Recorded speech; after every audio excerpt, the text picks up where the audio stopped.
है व्यूअर्स, मैं अमिता कुमावत और मैं आप सभी का वेलकम बैक करती हूँ इंग्लिश विद आइजना पे। आज हम देखेंगे कुछ इंपॉर्टेंट ईडियम्स जो कि किसी भी गवर्नमेंट एग्जाम के लिए बहुत ज़्यादा इंपॉर्टेंट है।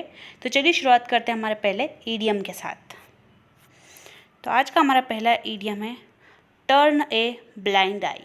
टर्न अ ब्लाइंड आई, इसका मतलब होता है to refuse to acknowledge a known truth. मतलब आप जिस बात को जानते हैं उसको मानने से इनकार करना। जो सच आपको पता है फिर भी आप बोल दो कि नहीं, मुझे ऐसा कुछ भी नहीं पता है या फिर ये गलत है। मतलब एक तरह से मैं कहूँ तो किसी चीज़ को देखकर अनदेखा करना टर्न ए ब्लाइंड आई। मतलब एक तरह से अंधा होने का दिखावा करना कि आपको कुछ भी नहीं दिख रहा है, जो सच है वो आपको नहीं पता है। अब देखते हैं इसका एक example. I will turn a blind eye once, but next time you will be in trouble। मतलब अगर मैंने एक भी बार सच को अनदेखा कर दिया तो अगली बार तुम मुसीबत में पड़ जाओगे। यहाँ जो वर्ड है ट्रबल, इसका मतलब होता है मुसीबत। अब देखते हैं हमारा अगला इडियम जो कि है the best of both worlds. मतलब कि इसका मतलब होता है you can enjoy two different opportunities at the same time. मतलब जब आप दो अपॉर्चुनिटीज़ को, दो काम को एक साथ करते हैं, दो काम को करने का एक साथ मज़ा ले रहे हो, तो आप इस इडियम का यूज़ कर सकते हो the best of both world's. अब देखते हैं इसका भी example. By working part time and looking after her kids 2 days a week she managed to get the best of both worlds। मतलब कि वो पार्ट टाइम जॉब भी करती है और साथ में वो अपने बच्चे का ख्याल भी रखती है, उसकी देखभाल भी करती है। तो वो दो काम एक साथ कर रही है, वो दो अपॉर्चुनिटी को एक साथ कर रही है। So what she doing the best of both world's, वो दोनों का मज़ा ले रही है। अब देखते हैं हमारा अगला इडियम जो कि है बीट अराउंड द बश। इसका मतलब होता है to circle the point to avoid the point.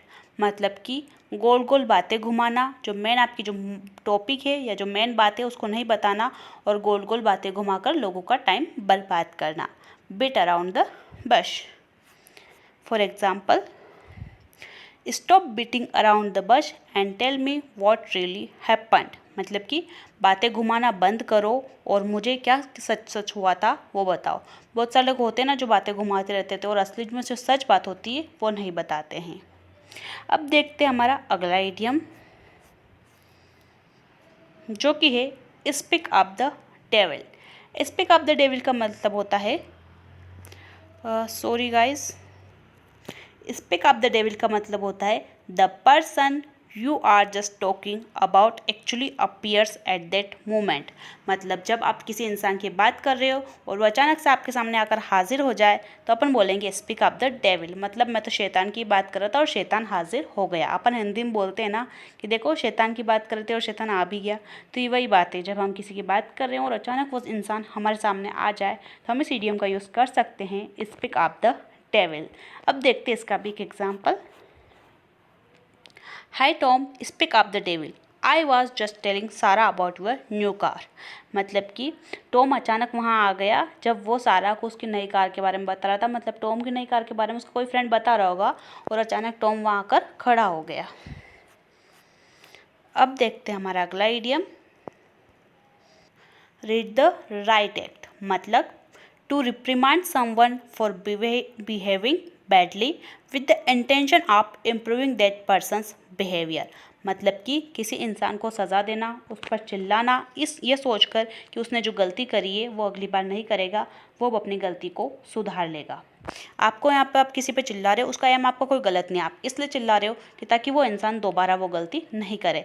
जैसे मम्मी पापा अपने बच्चों पे चिल्लाते हैं तो वो किस इंटेंशन से चिल्लाते हैं, ताकि उनका बच्चा वो गलती नहीं दोहराए। तो रीड द राइट एक्ट का मतलब यही होता है किसी पर चिल्लाना ताकि वो इंसान उस गलती को दोबारा ना करे या फिर वो अपने उस बिहेवियर को दोबारा ना करे और उसमें सुधार कर ले। अब देखते हैं इसका एक एग्जाम्पल।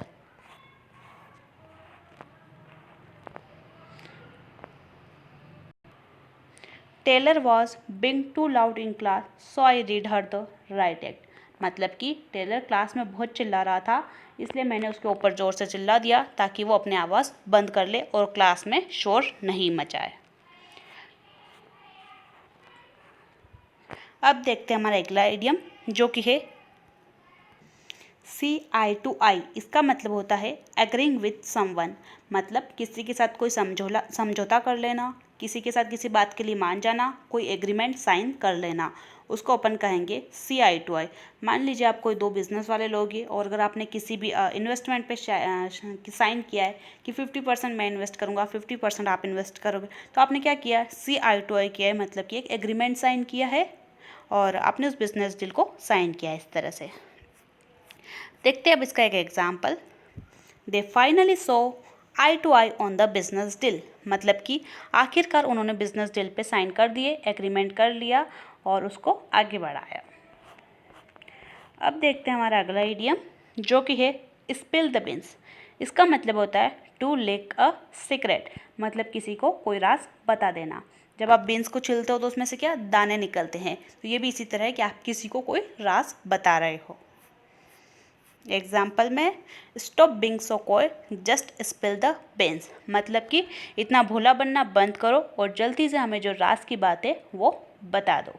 तो गाइज ये थे हमारे आज के कुछ इडियम, होप आप सभी को समझ में आए होंगे। Thank you so much for watching. मिलते हैं मैं नेक्स्ट वीडियो में, तब तक के लिए बाय बाय, टेक केयर।